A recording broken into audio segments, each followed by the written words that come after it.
Next అండి, BJP ఉంటుందా ఉండదా, ప్రజాభిప్రాయం ఏమిటి? ఈ పొత్తులో అసలు బీజేపీ కలిసి వస్తుందా రాదా? ఇప్పటివరకు ఎక్కడ? అంటే నిన్న చంద్రబాబు నాయుడు గారు, పవన్ కళ్యాణ్ గారు కామెంట్ చేశారు. సరే, పురంధేశ్వరి గారు కూడా కామెంట్ చేశారు. పవన్ కళ్యాణ్ గారు నేను సీట్లు తగ్గించుకోవడానికి బీజేపీ కూడా వస్తుంది అన్నటువంటి అభిప్రాయాన్ని వ్యక్తం చేశారు. చంద్రబాబు నాయుడు గారు కూడా బీజేపీ వస్తే మేము ఈ సర్దుకొని మేము ముందుకు వెళ్తామని చెప్పి అన్నారు. అంటే వీళ్ళు వచ్చిద్ది అని ఆశిస్తూ ఉన్నారు. అంటే పురంధేశ్వర్ గారు మేము 175 మేము సిద్ధంగా ఉన్నాము, కాకపోతే మా అధినాయకత్వం నిర్ణయం ప్రకారంగా మేము ముందుకు వెళ్తాం, వెయిట్ చేస్తున్నాం అన్నారు. ఇక్కడ ఏంటంటే గమనించాల్సింది, తెలుగుదేశం పార్టీకి జనసేనకి ఆప్షన్ లేదు, ఆప్షను లేనే లేదు. ఆప్షను బీజేపీ దగ్గరే ఉంది. వాళ్ళు వచ్చి మేము ఇక్కడ కంటెస్ట్ చేస్తాము అని అంటే సీట్లకు సంబంధించి వీళ్ళు నెగోషియేట్ చేసుకోవడానికి చంద్రబాబు నాయుడు గారికి అవకాశం ఉంటుంది. ఎందుకంటే 0.8% ఉంది. రేపు గెలవాల్సింది తెలుగుదేశం, జనసేన. బీజేపీకి ఇక్కడ పెద్ద గెలిచినా ఓడినా పెద్దగా వచ్చే నష్టం కానీ వచ్చే లాభం కానీ పెద్దగా ఏమీ లేదు. కానీ రాజకీయంగా ఇంకొక స్టేట్లో వాళ్ళు మేము కూటమిలో, ఒక బలమైన కూటమిలో మేము ఉన్నాము, బలమైనటువంటి కూటమితో భాగస్వామ్యం ఉన్నటువంటి నాయకత్వం ఉందని చెప్పుకోవటానికి మాత్రం వాళ్ళకి కలిసి వచ్చేటువంటి అంశం. సరే, ఈ ప్రాతిపదికన చూసుకున్నప్పుడు ఇక్కడ బీజేపీ గనక మేము వస్తాము అంటే కలుపుకుంటారు, బీజేపీ మేము రాము మీరు వెళ్ళండి అని అంటే వీళ్ళు వెళ్ళిపోతారు. అందుకని ఆప్షన్ తెలుగుదేశం, జనసేన దగ్గర లేదు. ఆప్షన్ రావాలా వద్దా అన్నటువంటి ఆప్షన్ బీజేపీ దగ్గరే ఉంది. ఇక ప్రజాభిప్రాయం లేదా తెలుగుదేశం పార్టీ, జనసేన నాయకుల అభిప్రాయం ఏంటి అంటే, బీజేపీ సహకారం ఉండే విధంగా చూసుకొని ఆఫ్టర్ ఎలక్షన్స్ పొత్తు పెట్టుకునే విధంగా, ఎన్డీఏలో భాగస్వామ్యం అయ్యే విధంగా చెప్పుకొని వెళితే బాగుంటుంది. ఇప్పుడు టీడీపీ, జనసేన వెళితేనే బాగుంటుంది. ఆఫ్టర్ ఎలక్షన్స్ ఎన్డీఏలో భాగస్వామ్యం అయ్యే విధంగా ఇప్పుడు మాట్లాడుకొని ఆ రకంగా ఎన్నికల ప్రణాళిక రూపొందించుకొని వెళితే బాగుంటుంది అనేటువంటిది పార్టీ శ్రేణుల అభిప్రాయం, మేధావుల అభిప్రాయం, లేదా ప్రజాభిప్రాయం. ఎక్కువగా మెజారిటీ కొంతమంది బీజేపీ శ్రేణులో ఉన్నటువంటి వాళ్ళు పొత్తు పెట్టుకొని మాకు ఒక 10 ఎంపీ సీట్లు, ఒక 20 ఎమ్మెల్యే సీట్లు ఇస్తే బాగుండనేవాళ్ళు, లేదా విష్ణువర్ధన్ రెడ్డి గారు అడిగినట్టు మాకు సీఎం చేరేస్తే బాగుంటుంది అని అడిగినట్లు అట్లాంటి వాళ్ళు కూడా ఉంటారు కొంతమంది. అక్కడక్కడ ఇప్పుడు మొత్తం సమాజం ఒక రకంగా ఉండదు కదా, ఎక్కడో ఒక రకమైనటువంటి విచిత్రంగా ఆలోచన భావాలను వ్యక్తం చేసేటువంటి వాళ్ళు ఉంటారు. సరే, ఏదన్నా కానీ 3-5 అని చంద్రబాబు నాయుడు గారు అంటున్నారని, 4-8 అని బీజేపీ అంటుందనేది మాత్రం ఇప్పుడు నడుస్తున్నటువంటి టాక్. ఇక దీనికి అనుగుణంగా చూడాలి మరి ఏంటనేది. దాన్ని బట్టి బైట్స్ ఉన్నాయి సార్, ఒకసారి బైట్స్ ప్లే చేయండి. నేను కూడా ఈ అలయన్స్ బలంగా ఉండాలి, టీడీపీ జనసేన అలయన్స్ బలంగా ఉండాలి అంటే నేను కూడా ప్రత్యేకించి భారతీయ జనతా పార్టీని దృష్టిలో పెట్టుకొని కూడా నా సీట్లని కుదించుకోవడం జరిగింది. 24 సీట్లు జనసేన పోటీ చేస్తుంది, 3 పార్లమెంటు జనసేన పోటీ చేస్తారు. మిగిలిన సీట్లలో తెలుగుదేశం పార్టీ పెట్టుకుంది. మళ్ళీ వారు చెప్పినట్టు బీజేపీ కలిసి వస్తే ఆ విషయాలు కూడా మాట్లాడుకొని మేము తగిన నిర్ణయాలు తగిన సమయంలో తీసుకుంటాం.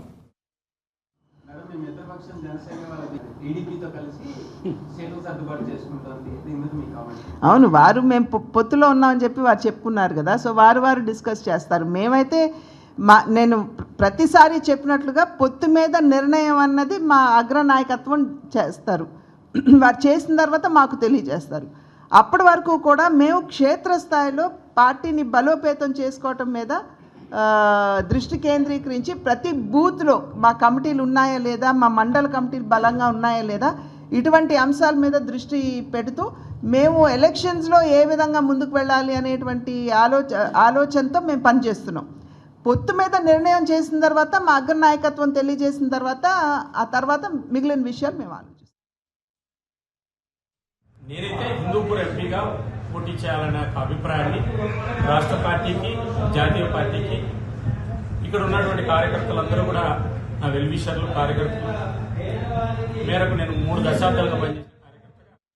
అంటే ఓవరాల్గా చూసినప్పుడు తెలుగుదేశం పార్టీ, జనసేన, బీజేపీ పొత్తుంటే ఇప్పుడు చాలామంది నాయకులు పోటీ చేయడానికి సిద్ధంగా ముందుకు వస్తారు. మరి అలాంటి పొత్తు లేకపోతే ఎంతమంది నాయకులు పోటీ చేయడానికి ముందుకు వస్తారు? పురంధేశ్వర్ గారన్నా గట్టిగా పోటీ చేస్తానని చెప్పిన ముందుకు వస్తారా? పురంధేశ్వర్ గారు కూడా పోటీ చేయకుండా పార్టీ బాధ్యతలు, ప్రచార బాధ్యతలు మొత్తాన్ని నిర్వర్తిస్తానని చెప్తారా? సరే, నేను అంటుంది ఏంటంటే గెలుస్తాము అని అంటే అందరూ ముందుకు పరిగెడతారు, డబ్బులు ఖర్చు పెడతారు, అన్ని రకాల యుద్ధాలని ప్రకటిస్తారు. ఓడిపోతాము అని తెలిసిన తర్వాత ఎంతమంది రాజకీయాలలో డబ్బులు ఖర్చు పెట్టి యుద్ధం చేసేటువంటి వాళ్ళు ఉంటారు? ఇది ఆలోచించాల్సిన అంశం. అందుకని కాకపోతే బీజేపీ పొత్తు కలవటం లేదా అన్నది బీజేపీ చేతిలో ఉంది, అధినాయకత్వం చేతిలో. ఇక్కడ రాష్ట్ర నాయకత్వం చేతిలోనే ఏమీ లేదు. ఇక్కడ ఉన్నటువంటి 2 పార్టీలు, తెలుగుదేశం పార్టీ, జనసేన పార్టీ చేతిలోనే ఏమీ లేదు. వద్దు మిమ్మల్ని కలుపుకోము అని చెప్పే పరిస్థితి ప్రస్తుతం వీళ్ళ దగ్గర లేదు. ఇది ఉన్న అంశం. సరే, అజిత్ గారు ఉన్నారు. మీరేమంటారండి? మీరేమంటారు? మీ అభిప్రాయం ఏంటి? వంశీ గారు, అంటే ఒకటి సరే, టీడీపీ జనసేనకు సంబంధించి అయితే పొత్తు ఖరారైంది. సీట్లు కూడా దాదాపు 99 స్థానాలు వాళ్ళు అనౌన్స్ చేశారు. మిగిలిన స్థానాలు కూడా బీజేపీ కోసం వెయిట్ చేసి రేపు 28న అసలు మొత్తం కూడా అనౌన్స్ చేయాలి తాడేపల్లిగూడెం సభలో అని అనుకున్నప్పటికీ కొంత బీజేపీ కోసం వెయిట్ చేస్తున్నట్లుగా కనిపిస్తోంది వంశీ గారు. అదేవిధంగా పవన్ కళ్యాణ్ గారు కూడా ప్రకటించారు కదా, ఈ పొత్తులు కుదర్చడం కోసం నేను చాలా కష్టపడ్డాను, బీజేపీ నేతలతో మాట్లాడాను అంటే దాదాపు కుదిరినట్లుగానే చెప్తున్నారు. కానీ ఎక్కడ ఆగున్నారా అనేది, అంటే కేవలం సీట్ల సర్దుబాటు విషయంలో ఆగారా, బార్గెయినింగ్ కోసం ఆగారా అని అనేది ప్రస్తుతం ఇక్కడ ఒక అంటే చిక్కుముడు అనేదా లేదా డెడ్ లాక్ అనేది అక్కడ పడిందేమో అని అనిపిస్తోంది వంశీ గారు. ఎందుకంటే కూటమి అని అనేది కన్ఫర్మ్ అని అక్కడ బీజేపీ అధిష్టానానికి తెలుసు. అదేవిధంగా ఇక్కడ జనసేన టీడీపీ కూటమికి సంబంధించిన అధినాయకులకి తెలుసు వంశీ గారు.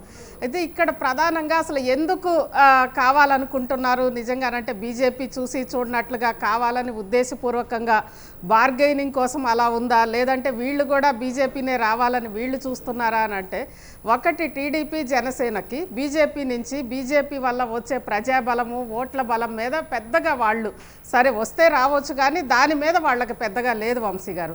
కేవలం రానున్న ఎన్నికల్లో అసలు ఈ పొత్తు పెట్టుకోవడానికి కూడా అదే ప్రధాన కారణం.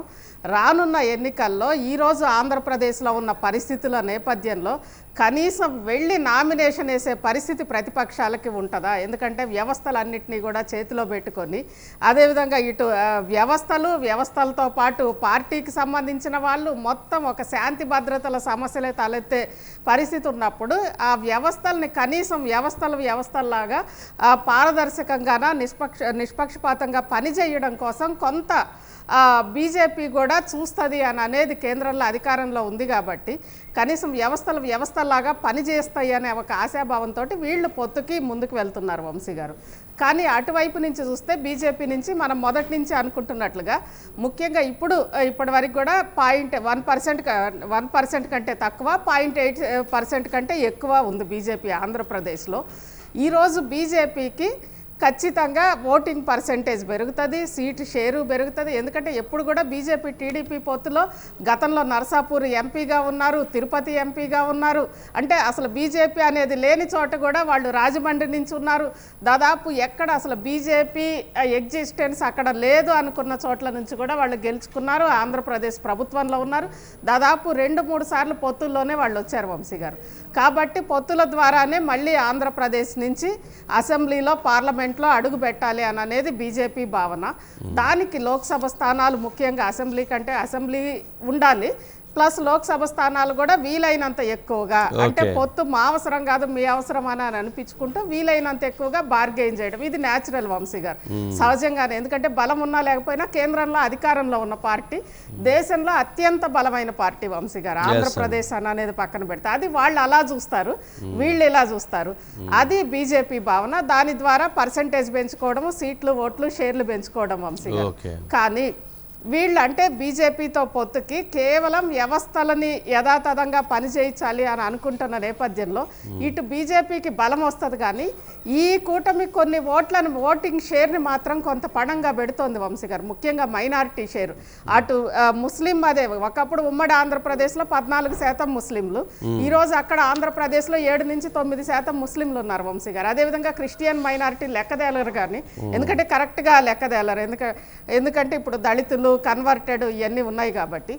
కానీ వాళ్ళు మైనారిటీ ఓట్లు, దాంతోపాటు సహజ సిద్ధంగా బీజేపీకి వ్యతిరేకంగా ఉండే ఓట్లు, ఇవన్నీ కూడా కొంత పణంగా పెడతారు వంశీ గారు. సరే, అక్కడ చంద్రబాబు నాయుడు గారు, పవన్ కళ్యాణ్ గారు ఒక ఆల్టర్నేటివ్ రావాలి అని అనుకున్నప్పుడు ఇవి పెద్దగా ఆలోచించకపోవచ్చు, కానీ అయినా కానీ అంటే అక్కడ ఆంధ్రప్రదేశ్లో ఉన్న పరిస్థితి కారణంగానే వీళ్ళు ముందుకెళ్తున్నారు.